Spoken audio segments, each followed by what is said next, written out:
Selamat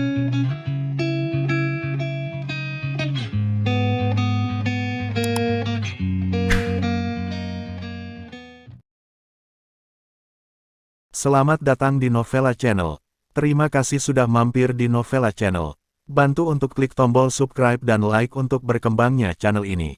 Dan jangan lupa untuk nyalakan loncengnya agar selalu mendapatkan notifikasi terbaru dari Novella Channel. Silakan menikmati cerita novel favorit Anda. Mari kita lanjutkan kembali kisah novel Aiden Enzo Kehidupan Super, episode 145, bersama Novella Channel. Selamat mendengarkan. Masih bersama Novella Channel, mari kita lanjutkan. Vigo Liu dan yang lainnya baru saja memeriksa satu sisi dengan hati-hati, dan memastikan bahwa tidak ada yang tersisa di ruang penelitian. Tapi sosok yang tiba-tiba muncul ini membingungkan. Ternyata ketika Vigo Liu dan yang lainnya dengan hati-hati memeriksa berbagai laboratorium, sosok ini masuk diam-diam dari gerbang, lalu melompat ke udara, merentangkan anggota tubuhnya dan menempel kuat ke laboratorium di langit-langit. Tidak ada yang menemukannya sama sekali. Setelah Vigo Liu dan yang lainnya pergi, mereka sudah kembali ke ruang tugas untuk bersiap istirahat. Secara alami, tidak mungkin bagi mereka untuk memeriksanya lagi. Apalagi masih ada orang di ruang monitor, selama ada kelainan di ruang penelitian, layar monitor akan melihatnya dengan jelas, jadi mereka sangat lega. Namun, di ruang monitor saat ini, mereka yang menatap layar monitor tidak menyadari bahwa layar monitor mereka telah dirusak, dan yang mereka lihat adalah layar monitor statis. Jadi, apapun yang terjadi di dalam ruang penelitian, mereka tidak akan diawasi lagi. Sosok yang tiba-tiba muncul di ruang penelitian, setelah mendarat, diam-diam meraba-raba dan mendekati laboratorium utama tanpa mengeluarkan suara. Langkah kaki orang ini ringan, dan tidak bersuara. Setelah beberapa penyelidikan, dia memastikan bahwa semua data percobaan laboratorium ada di laboratorium ini, yang merupakan komputer utama di laboratorium ini. Dan dia telah mengawasi ke sini selama sehari, dan memastikan bahwa komputernya belum dipindahkan. Dengan kata lain, asalkan kata sandi komputer ini diretas, dia bisa menyelesaikan tugasnya dan mendapatkan 50 juta. Dan itu eksklusif. Setelah mengalami kegagalan misi siang hari Beilang dan Herring, orang ini sangat senang karena mereka memang satu geng. Misi ini dilakukan oleh mereka bertiga bersama-sama, dan uangnya dibagi rata. Tetapi, Beilang dan Herring telah gagal dalam misinya dan mati, jadi 50 juta itu adalah miliknya sendiri. Beilang dan Herring pada siang hari adalah umpan meriam di matanya, dan semuanya untuk operasi malam ini. Nama kodenya adalah Sirio, dan dia bisa disebut nomor 1 di organisasi Stinger dalam hal keterampilan bersembunyi. Namun, yang tidak diketahui siapapun adalah bahwa keterampilan mengunci kunci Sirio bahkan lebih baik. Mantan Sirio awalnya adalah pencuri tak tertandingi, yang mencuri seluruh peserta pameran perhiasan utama negara itu, tetapi kemudian mengeluarkan surat perintah buronan, menghilang untuk sementara waktu, dan baru saja mulai keluar. Untuk misi ini, organisasi Stinger telah mengatur total 3 orang untuk bertindak. 2 yang pertama adalah operasi pertama. Yang terbaik adalah menguji situasi musuh dan gagal menyelesaikan misi. Jika tidak, giliran misi Sirio. Sirio berjingkat berjongkok di depan komputer utama di laboratorium, melirik brankas, lalu mengeluarkan buku catatan kecil yang dibawanya dari belakang, memasukkan serangkaian karakter, dan buku catatan itu mulai menganalisis kata sandi brankas dengan sendirinya. Pada saat yang sama, tangannya sudah berada di kunci kombinasi brankas, dan dia akan membuka lemari dan mengeluarkan disk segera setelah hasil perhitungan keluar. Kemudian ambil hard drive. Tentu saja, meski telah menerima kekuatan teknologi tinggi, masih membutuhkan waktu tertentu. Untuk memecahkan brankas tersebut, jadi Sirio sudah lama bersiap dan tidak terburu-buru. Namun, bahkan jika dia bertindak di tengah malam, tidak akan ada seorang pun di grup Beacon, tetapi tepat ketika dia hendak membuka kata sandi pertama, sebuah tangan besar diam-diam bersandar di bahunya. Di laboratorium yang gelap ini, dia pasti menjadi satu-satunya, dan hanya seberkas cahaya dari senter redup di dadanya.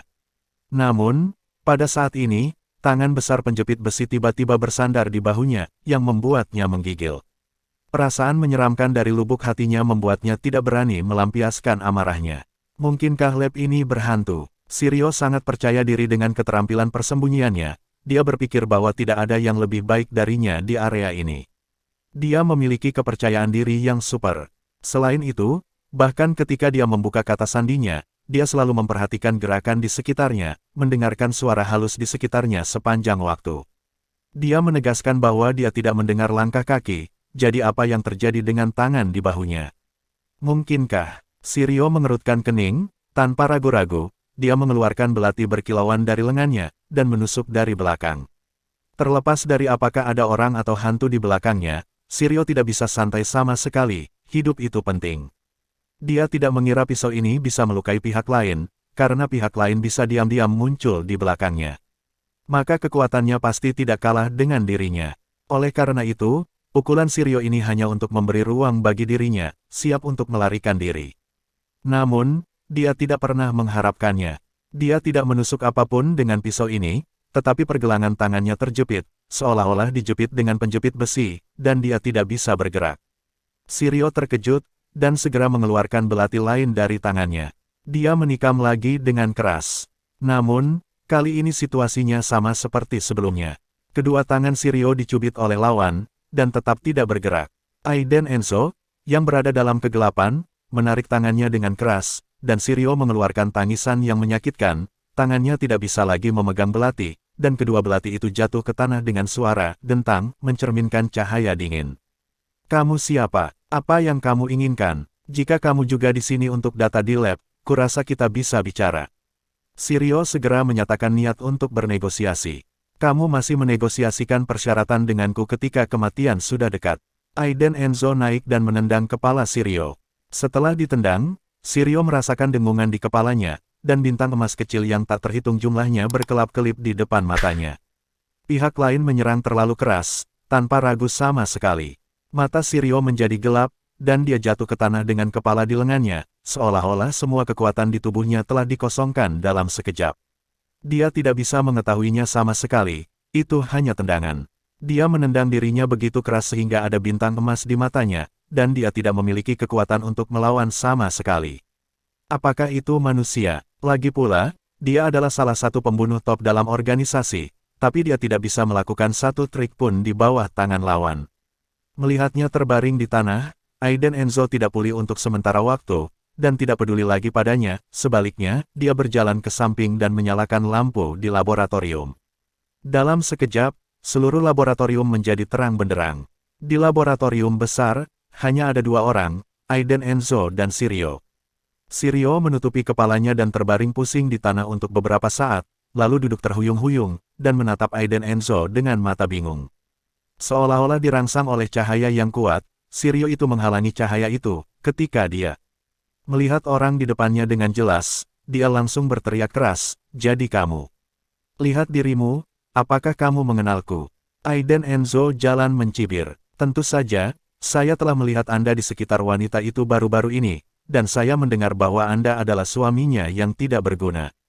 Dalam hal ini, saya akan memberi Anda 5 juta dan membiarkan saya pergi, kata Shiryo dengan suara yang dalam. Sama seperti dia berbicara, tangan orang ini diam-diam menyentuh belati di samping.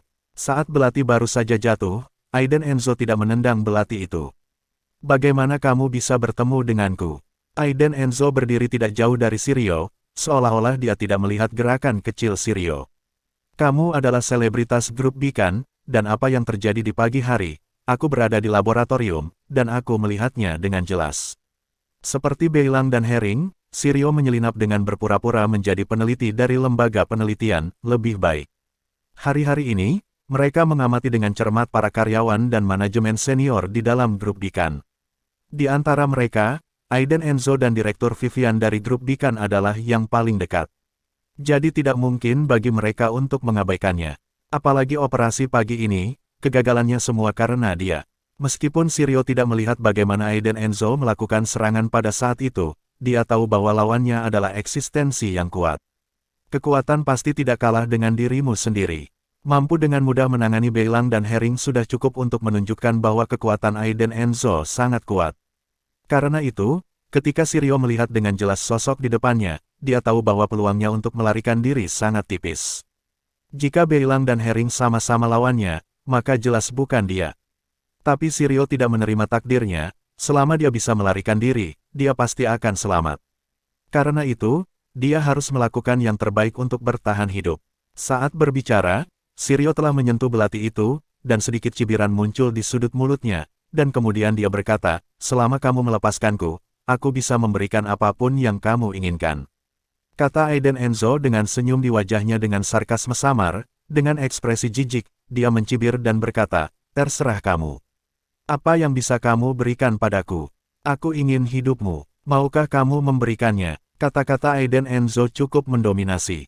Mendengarnya di telinga Shiryo, dia tidak bisa menahan diri untuk tidak menggigil. Pihak lain bahkan tidak berniat memberinya kesempatan untuk bertahan hidup. Untungnya, Shiryo masih tenang dan menyesuaikan mentalitasnya.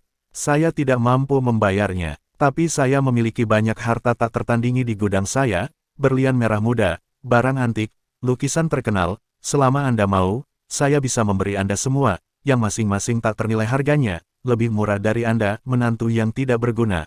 Aku mendapat banyak uang. Kedengarannya sangat menggoda, biarkan aku memikirkannya, kata Aiden Enzo dengan setengah tersenyum. Tapi, pada saat ini, tepat ketika Aiden Enzo mencubit dagunya dan menunjukkan ekspresi serius, belati yang dipegang di tangan Shiryo tiba-tiba terangkat, dan kemudian seluruh tubuh melompat dengan cepat, cahaya dingin menyinari dada Aiden Enzo dan menusuknya. Pergilah ke neraka. Melihat belati hendak menusuk dada Aiden Enzo, Shiryo tertawa penuh semangat. Pada saat yang sama, Vivian Low sedang tidur dengan ceril di villa, dengan mendongeng di sebelah bantalnya. Pada saat itulah layar ponsel di meja samping tempat tidur menyala. Sebuah pesan teks, pengirimnya tidak diketahui, tetapi isinya sangat sederhana, ingin tahu rahasia Aiden Enzo. Pergilah ke 1998 cafe, dan semua keraguanmu akan terjawab. Tertanda, Adelina Enzo. Terima kasih sudah mampir di Novella Channel. Bantu untuk klik tombol subscribe dan like-nya untuk berkembangnya channel ini. Novella Channel akan memberikan lebih banyak lagi cerita novel yang lainnya dalam versi audio.